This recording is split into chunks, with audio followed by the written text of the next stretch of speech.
Hi, this is Susanna from Hold It Right There Sewing Patterns. Welcome back to my Delmar Wristlet Sew Along tutorials. Purchase the sewing pattern to make the Delmar Wristlet, link to my website below, and follow along. In this video, I will walk you through creating the card pocket for the lining. The 8 card pockets and slip pocket in the interior of the wristlet eliminate the need to bring a wallet along. Let's begin. Locate your card pocket pattern piece K and the fabric piece K. We're going to start by indicating the top edge of the fabric. To do this, we're going to cut a tiny notch at the top center edge of K. Begin by folding the piece of fabric in half, wrong sides together, matching the long sides. Cut a tiny 1/8 inch snip at the top center crease. This will be important a few steps from now when we join the card pocket to the slip pocket, and especially if you are working with a non-directional print, such as a solid fabric. Refold your card pocket piece again, long side to long side. For this step, refer to your paper pattern piece as well as the measurements given in your pattern instructions. Line up your pattern piece with the raw edges of your fabric, then use your pen to mark tiny lines at each of the 4 fold lines. Next, make tiny snips at each of the 4 fold line marks. Unfold your card pocket piece again. Next, fold where snipped, iron in creases at the 4 fold lines, pressing your fabric wrong sides together, and you will be ironing creases at each of the 4 fold lines. Wrong side up with your pen, draw a horizontal line 3/4 inch from the top raw edge. This line will be crucial a few steps from now when we join the card pocket to the slip pocket, so do not skip this step. Locate your prepared interfacing strips. On the wrong side of your K fabric piece, center 1 strip of interfacing directly below each fold line crease. Fuse the interfacing strips. Repeat with the remaining 3 folds and pieces of interfacing.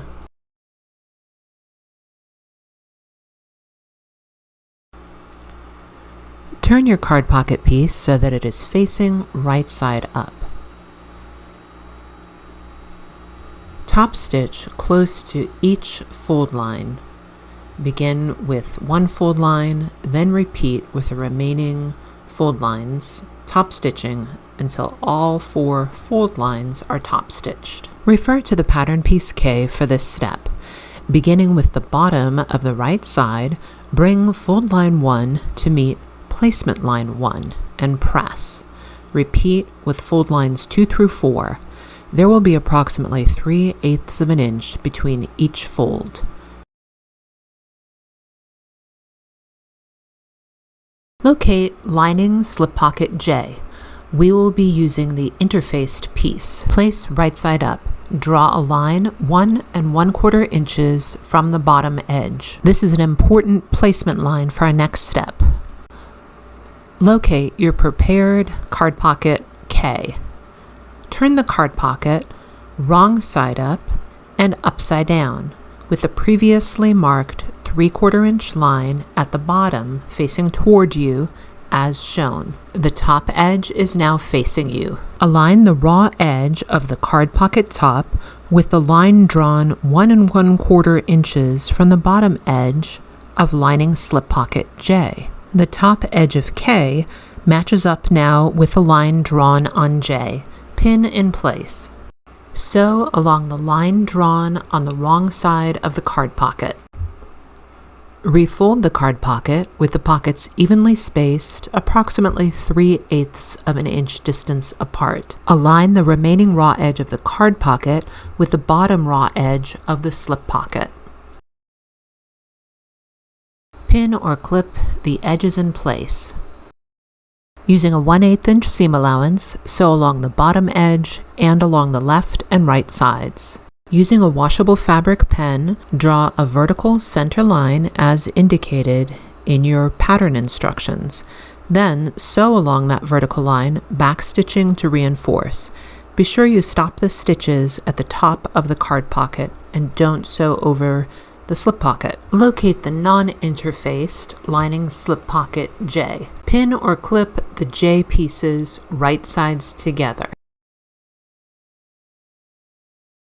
Sew the top edge with a 1/2 inch seam allowance, sew the sides and the bottom with a 1/4 inch seam allowance, but leave an opening for turning at the bottom. I leave about 4 inches at the bottom center unsewn. Trim the corners close to the stitching. Before I turn the slip pocket right side out, I like to turn in and press the seam allowance at the bottom edge opening. You can do it now as I am, or you can turn the pocket right side out as the instructions say and press the opening. Either way is fine. I just find this works a little better for me. Turn the pocket right side out. Gently push out the corners with a blunt pair of scissors, or I am using a letter opener. If you haven't already done so, fold in and press the opening at the bottom of the pocket. Before I move on, I like to give the overall card pocket unit a good press. There are a lot of folds and a lot of layers, and I want it to lie as flat as possible. Top stitch the lining slip pocket 1/8 inch from the top edge. Locate your lining eye pieces. We'll just use one of the eye pieces for now. Fold it in half, matching the sides, and crease. We're going to use this crease as a guide to center the prepared card pocket lining slip pocket unit. I'm cutting a very small notch at that top center crease so that I can easily identify the center. Set aside the other lining piece for now. We will be using it in our next video. Using the center crease marking as a guide, center the prepared card pocket lining slip pocket unit 1 1/4 inches below the top raw edge of the lining panel. Pin in place. I find it easiest to put a couple of pins in the slip pocket because it has the fewest layers. We will now sew the pocket to the lining along the sides and bottom edges using a 1/8 inch seam allowance. A walking foot attachment will help a domestic sewing machine maneuver over these many layers. I sewed the bottom seam first, and I am now sewing starting from the bottom of the card pocket and sewing upwards so that I'm going in the direction of the card pocket folds. As I sew the opposite side of the card pocket, I still find it easiest to begin sewing from the bottom to the top, going in the direction of the folds. The card pocket is now finished. I hope you found this video helpful. Join me in my next video as we complete the construction of the Delmar Wristlet.